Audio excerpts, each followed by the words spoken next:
ಅಂತ ಹೇಳಿ ಆ ಮಕ್ಕಳ ಟ್ಯಾಲೆಂಟ್ಸನ್ನು ನಾನು ನೋಡ್ತಾ ಇದ್ದೆ, ನನಗನ್ನಿಸ್ತು. ಹಾಗಾಗಿ ಒಂದು ದಿನ ಬರುತ್ತೆ, ಆ ದಿನ ಬ್ರೈಟ್ ಫ್ಯೂಚರ್ ನಿಮಗಾಗಿ ಕಾದಿದೆ.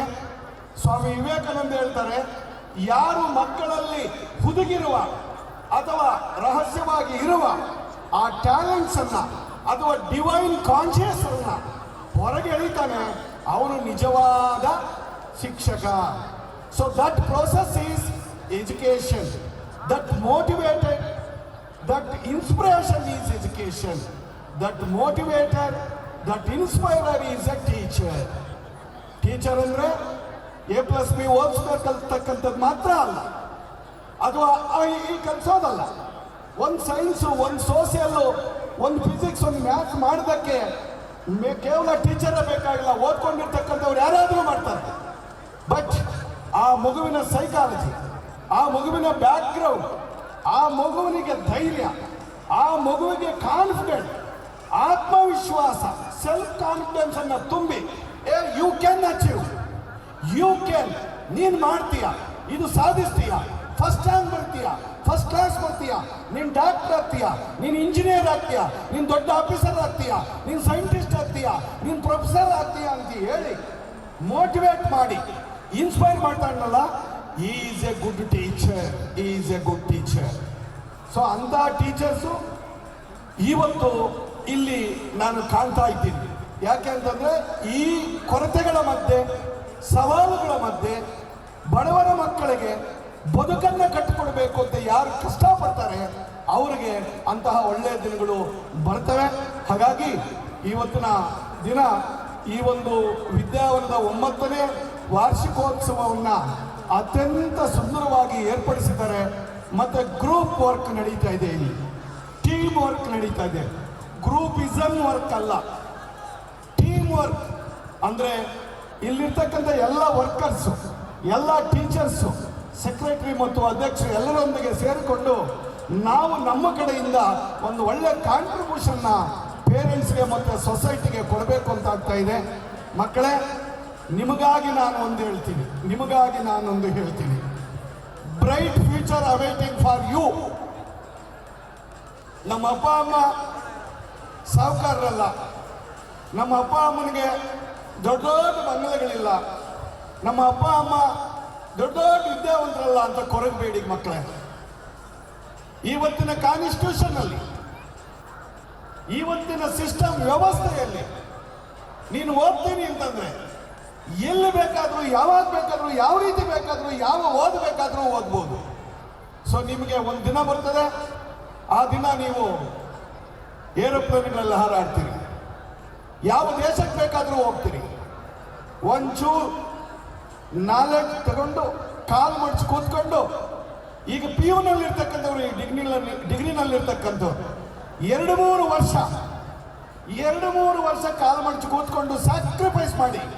That sacrifice, that service, that ತಪಸ್ಸು for what? For your better future, not for your father or mother or teacher.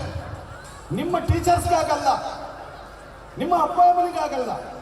ನೀನು ಬದುಕು ಕಟ್ಟಿಕೊಳ್ತೀಯ ಇನ್ನೊಂದು 3-4 ವರ್ಷ ಕಾಲು ಮಡಿಸಿ ಕೂತ್ಕೊಂಡ್ರೆ. ಇವತ್ತು ಗೌರ್ಮೆಂಟ್ ಸೆಕ್ಟರ್ ನಮಗೆ ಉದ್ಯೋಗಗಳು ಸಿಗೋದಿಲ್ಲ. ಎಲ್ಲ ಮಂತ್ರಿಗಳಿಗೆ, ಕಂತ್ರಿಗಳಿಗೆ ಅವರ ಜಾತಿಗೆ, ಸ್ವಭಾವಕ್ಕೆ ಸಾಲದು. ಆದರೆ ಪ್ರೈವೇಟ್ ಸೆಕ್ಟರ್ ಇದೆಯಲ್ಲ, ನಮ್ಮ ಮಕ್ಕಳಿಗೆ ಲಕ್ಷಾಂತರ ಸಾವಿರಾರು ರೂಪಾಯಿ ಕೊಟ್ಟು ಸಾವಿರಾರು ಕಂಪನಿಗಳು ಈ ITBT ಸಿಟಿಯಲ್ಲಿವೆ, ಆಸ್ಟ್ರೇಲಿಯಾದಲ್ಲಿವೆ, ಅಮೇರಿಕಾದಲ್ಲಿವೆ, ಯುರೋಪ್ನಲ್ಲಿದೆ. ಅವೆಲ್ಲರೂ ನಿಮಗಾಗಿ ಕಾಯ್ತಾ ಇದ್ದಾರೆ. ಟ್ಯಾಲೆಂಟ್ಸ್ ಯಾರ್ದಿದ್ದಾರೆ, ಯಾರಿಗೆ ಒಳ್ಳೆ ನಾಲೆಡ್ಜ್ ಇದೆ, ಯಾರಿಗೆ ಒಳ್ಳೆ ಪರ್ಸನಾಲಿಟಿ ಡೆವಲಪ್ಮೆಂಟ್ ಇದೆ, ಯಾರಿಗೆ ಒಳ್ಳೆ ಲ್ಯಾಂಗ್ವೇಜ್ ಇದೆ, ಅವ್ರಿಗಾಗಿ ಇಡೀ ಪ್ರಪಂಚ ಕಾಯ್ತಾ ಇದೆ. So bright future awaiting for you. ನಿಮ್ಮ ಸೆಲ್ಫ್ ಕಾನ್ಫಿಡೆನ್ಸ್ ಇಟ್ಕೊಳ್ಳಿ. ಸೊ ನಿಮಗೆ ಒಳ್ಳೆ ಕಮಿಟೆಡ್ ಲೆಕ್ಚರರ್ಸು, ಟೀಚರ್ಸು ಸಿಕ್ಕಿದ್ದಾರೆ, ಅವರ ಗೈಡೆನ್ಸ್ ಪಡೆಯಿರಿ. ಅದರಿಂದ ಬಾಳನ್ನು ಭವ್ಯವಾಗಿ ಕಟ್ಟಿಕೊಳ್ಳಿ. ಕೊನೆಯ ಮಾತನ್ನು ಹೇಳಿ ನನ್ನ ಮಾತು ಮುಗಿಸ್ತೇನೆ. ಮಕ್ಕಳೇ, ಡಿಗ್ರಿ ಆದ್ರಿಂದ ಹೇಳ್ಬೇಕನ್ನಿಸ್ತು. ಸ್ವಾಮಿ ವಿವೇಕಾನಂದ ನಿಮಗೆ ಗೊತ್ತು, ಡಿಗ್ರಿ ಮಾಡ್ಕೊಂಡು ಬಂದು ಅವ್ರ ಮನೆಯಲ್ಲಿ ನಿಂತನಂತೆ. ಅವರಪ್ಪ ಬಡವರಿಗೆ ಬಗ್ಗರಿಗೆ ಎಲ್ಲರಿಗೂ ದಾನ ಧರ್ಮ ಮಾಡಿ ಮನೆಯಲ್ಲಿರೋದೆಲ್ಲ ಖಾಲಿ ಮಾಡ್ತಾ ಇದ್ರು. ಇವನ್ ಕೋಪ ಮಾಡ್ಕೊಂಡಂತೆ, ಅಪ್ಪ ಇರೋದೆಲ್ಲ ಬೇರೆಯವ್ರು ಕೊಟ್ಬಿಟ್ರೆ ನನಗೇನು ಇರ್ತೀಯ ಅಂತ ಬೇಜಾರಾಯಿತು. ಸ್ವಾಮಿ ವಿವೇಕಾನಂದ ಅವರ ಅಪ್ಪನಿಗೆ ಬೇಜಾರಾಯಿತು. ಒಂದು ದೊಡ್ಡ ಕನ್ನಡಿ ಇತ್ತು, ಆ ಕನ್ನಡಿ ಎತ್ಕೊಂಡೋಗಿ ಅವ್ನು ಮುಂದೆ ಇಟ್ಟ. ಹೇಗಿದ್ದೀಯಾ? ಚೆನ್ನಾಗಿದ್ದೀನಪ್ಪ. ಡಿಗ್ರಿ ಆಗಿರ್ತಕ್ಕಂಥವ್ರು ಚೆನ್ನಾಗಿದ್ದಾನೆ, ಮೀಸೆ ಬಂದಿದೆ, ಉಕ್ಕಿನ ಮೈಕಟ್ಟಿದೆ, ಉಕ್ಕಿನ ನರನಾಡಿಗಳ ಮಾಂಸಖಂಡಗಳಿವೆ, ಎಲ್ಲ ಇವೆ. ಜೊತೆಗೆ ಸರ್ಟಿಫಿಕೇಟ್ ಕೊಟ್ಟಿದ್ದಾರೆ. What is that certificate? Graduation ಮಾಡ್ಕೊಂಡಿದ್ದಾನೆ, ಗ್ರಾಜುಯೇಟ್ ಆಗಿದ್ದಾನೆ. ಗ್ರಾಜುಯೇಟ್ ಅಂದಮೇಲೆ don't depend upon your parents or anybody. ಯಾರ ಜೊತೆನೂ ಆಮೇಲೆ ಡಿಪೆಂಡ್ ಆಗಬಾರ್ದು ನಾವು. ಹಾಗಾಗಿ ಇಷ್ಟಾದ ಮೇಲೆ ನಾಚಿಕೆ ಆಗಲ್ವೇನೋ, ನನಗೇನು ಇಟ್ಟಿದ್ದೀಯಾ ಅಂತ ಕೇಳ್ತೀಯಾ? ಅವನಿಗೆ ಅರ್ಥ ಆಗೋಯ್ತು. ಅಪ್ಪ ಕ್ಷಮಿಸ್ಬಿಡು ಅಂತ ಕಾಲಿಗೆ ಬಿದ್ದ. ನನಗೆ ಅರ್ಥ ಆಯಿತು. ಒನ್ಸ್ ನೀವು ಗ್ರಾಜುಯೇಟ್ ಆದಮೇಲೆ, ಓದ್ಕೊಂಡ ಮೇಲೆ ನನಗೇನು ಇಟ್ಟಿದ್ದೀಯಾ ಅಂತ ಅಪ್ಪನ್ನ ಅಮ್ಮನ್ನ ಯಾವನಾದರೂ ಕೇಳಿದ್ರೆ ಅವನಂತ ಅಯೋಗ್ಯ ಪ್ರಪಂಚದಲ್ಲಿ ಯಾರೂ ಇರಲ್ಲ. ಅವನು ಓದಿದವನಾಗಲ್ಲ, ಮುಟ್ಟಾಳನಾಗ್ತಾನೆ. ಹಾಗಾಗಿ ಎಜುಕೇಶನ್ ಪಡೆದ ಮೇಲೆ ನಿಮ್ಮ ದಾರಿಗಳನ್ನು ನೀವೇ ಕಂಡುಕೊಂಡು, ಈ ಪ್ರಪಂಚ ವಿಶಾಲವಾಗಿದೆ, ಪ್ರೈವೇಟ್ ಸೆಕ್ಟರ್ ತುಂಬ ಚೆನ್ನಾಗಿದೆ, ಎಲ್ಲೋದ್ರೂ ಲಕ್ಷಾಂತರ ರೂಪಾಯಿ ನಿಮಗೆ ಸಂಬಳ ಕೊಡ್ತದೆ. ಆದರೆ ನಿಮಗೆ ಟ್ಯಾಲೆಂಟ್ ಬೇಕು, ಆಕ್ಟಿವ್ನೆಸ್ ಬೇಕು, ಆನೆಸ್ಟಿ ಬೇಕು, ಸಿನ್ಸಿಯಾರಿಟಿ ಬೇಕು. ಏನು ಮಾಡ್ತೀಯೋ ಅದರಂತೆ ನಡೀಬೇಕು ಅಂತ ಒಂದು ಕನ್ವಿಕ್ಷನ್ ನಡೆದ್ರೆ ದೇವರು, ನಿಮ್ಮ ಮನೆ ದೇವರು ಇರ್ಬೋದು, ನಿಮ್ಮ ಗುರುಗಳಿರ್ಬೋದು, ಅಥವಾ ನೀವು ನಂಬಿಕೊಂಡಿರೋ ಇಷ್ಟ ದೇವರಾಗ್ಬೋದು. ನೀನು ಒಂದು ಹೆಜ್ಜೆ ಇಟ್ಟರೆ 10 ಹೆಜ್ಜೆ ನಿನ್ನ ಕಡೆಗೆ ಬರ್ತಾರೆ. ಯಾವ ದೇವರು, ಯಾವ ತಂದೆ ತಾಯಿ, ಯಾವ ಗುರುಗಳು ಎಲ್ಲ ಮಾಡಿ ಸಾಯೋ ತನಕ ನಿನ್ನ ಬಾಯಲ್ಲಿ ಇಡೋದಿಲ್ಲ. ನೀನು ಎಷ್ಟು ಕಷ್ಟಪಡ್ತೀಯೋ ಅಷ್ಟು ಮುಂದಕ್ಕೆ ಬರ್ತೀಯ.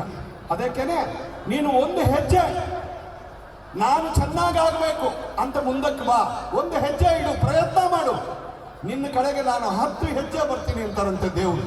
ಹಾಗಾಗಿ ಆ ದೇವ್ರ ದಯಾಮಯ, ಆತನಲ್ಲಿ ಯಾವ ಡಿಸ್ಪ್ಯಾರಿಷನ್ ಇಲ್ಲ. ಅಂದರೆ ವ್ಯತ್ಯಾಸಗಳು, ತಾರತಮ್ಯಗಳು, ಇವರು ಬಡವರು, ಅವ್ರು ಒಲ್ಲಿದ್ರು, ಅವ್ರು ಯಾರು ಅದು ಇದು ಇವ್ರು ಸಹಾಯ ಮಾಡಬೇಕು, ಅವ್ರಿಗೇನೂ ಇಲ್ಲ.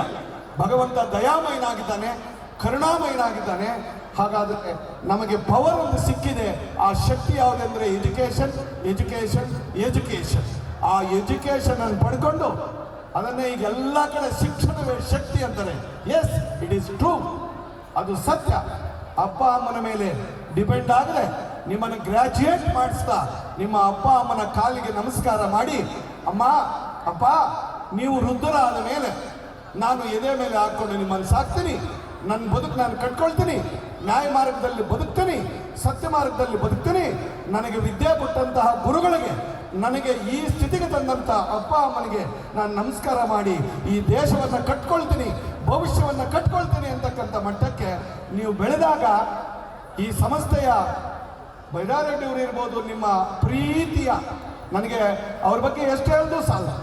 ಒಂದು ಸಣ್ಣ ಶಾಲೆಯಲ್ಲಿ 400 ಚಿಲ್ಲರೆ ಇರ್ತಕ್ಕಂಥ ಆ ಮಕ್ಕಳ ಶಾಲೆಯಲ್ಲಿ ಸುಮಾರು 200 ಜನ ಮಕ್ಕಳು ಸ್ಟೇಜಲ್ಲಿ ಅವರು ಪರ್ಫಾರ್ಮೆನ್ಸ್ ಅನ್ನು ತೋರಿಸಿದ್ದಾರೆ. I am very happy. ನಿಜವಾಗ್ಲೂ 200ಗಿಂತ ಜಾಸ್ತಿ ಮಕ್ಕಳು ಅವರ ಟ್ಯಾಲೆಂಟ್ಸನ್ನು, ಅವರಲ್ಲಿರ್ತಕ್ಕಂಥ ಎಲ್ಲ ಆ ಜಿನೈನು ಪವರ್ ಏನಿದೆ ಆ ಟ್ಯಾಲೆಂಟ್ಸನ್ನೆಲ್ಲ ಹೊರಗೆ ಹಾಕಿದ್ದಾನೆ. ಇದಾಗಬೇಕಾದ್ರೆ ನಿಜವಾದ ಮೋಟಿವೇಟರ್ಸು ಆ ಶಿಲ್ಪಿಗಳು, ಅವರ teachers. So I am very happy. Wish you good luck, God bless you. ಈ ಸಂಸ್ಥೆ ಬೆಳೆಯಲಿ, ಈ ಸಂಸ್ಥೆಗೆ ತನ್ನ ಸಂಪೂರ್ಣವಾಗಿರ್ತಕ್ಕಂಥ ಒಂದು ಎಫರ್ಟನ್ನು, ಪರಿಶ್ರಮವನ್ನು ಹಾಕಿರ್ತಕ್ಕಂಥ ಬೈರೆಡ್ಡಿ ಮತ್ತು ಅವರ ಸಂಗಡಿಗರಿಗೆ ಮತ್ತು ಎಲ್ಲ ಗುರುಗಳಿಗೆ ಒಂದು ದೊಡ್ಡ ಶಕ್ತಿಯನ್ನು ಭಗವಂತ ದಯಪಾಲಿಸಲಿ. ಎಲ್ಲ ನಮ್ಮ ಪೋಷಕರು ಇಂತಹ ಶಾಲೆಗೆ ಮಕ್ಕಳನ್ನು ಸೇರಿಸಿ ಇಲ್ಲಿ ಸಮಾಜದ ನಾನಾ ಸ್ತರಗಳು, ಒಂದು ಹಬ್ಬ, ಒಂದು ಹರಿದಿನ, ಒಂದು ಸಂಪ್ರದಾಯ, ಒಂದು ಸಂಸ್ಕೃತಿ, ಒಂದು ಧರ್ಮ, ಒಂದು ತಂದೆ ತಾಯಿಯ ಪ್ರೀತಿ, ಜೊತೆಗೆ ಸಾಮಾಜಿಕವಾದ ಸಮಸ್ಯೆಗಳು ಒಂದು ಮೈಮ್ ಮಾಡಿದ್ರು ಮಕ್ಕಳಲ್ಲಿ. ಅವನು ಯಾವನೋ ಫೋನ್ ಬರ್ತಾ ಆಪರೇಷನ್ ಮಾಡ್ತಾನೆ ಮಗುಗೆ, ಒಳಗಡೆ ಫೋನ್ ಇಟ್ಬಿಡ್ತಾನೆ. ಸೊ ಕಾನ್ಸಂಟ್ರೇಷನ್ ಇಲ್ಲದೆ ಇದ್ರೆ ಎಲ್ಲಿಗೆ ಹೋಗ್ತೀವಿ?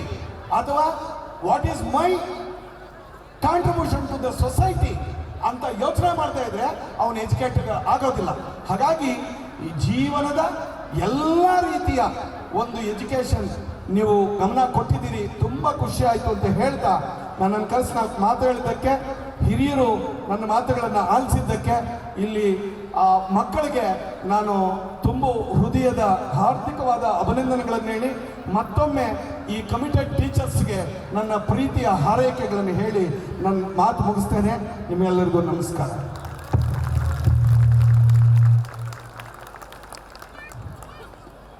Thank you, sir, for sharing your expertise and experiences on how education can be a valuable asset in today's fast-changing world. Thank you, sir. The aim of education is the knowledge not of facts but of values. I request Srimati Sujata Ma'am, the President of Vidyavana Educational Trust, the one who guides us always towards the good values in life, and to delight us with our speech.